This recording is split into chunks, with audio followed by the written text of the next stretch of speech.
Paper plate making machine, semi automatic single die paper plate making machine అంటారు, semi automatic buffet plate making machine అంటారు, hydraulic paper plate making machine అంటారు, hydraulic buffet paper plate making machine అంటారు.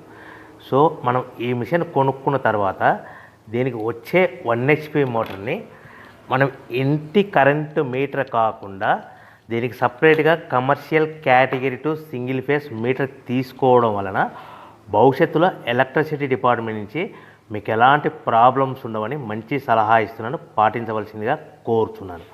So ఈ semi automatic hydraulic single die buffet plate making మిషన్లో కేవలము buffet ప్లేట్లు మాత్రమే తయారు చేసుకోగలుగుతాము. ఈ మిషన్లో కేవలం మందం లావు దొడ్డు ప్లేట్ మాత్రం బఫే ప్లేట్ తయారు చేసుకోగలుగుతాము. సో ఈ మిషన్లో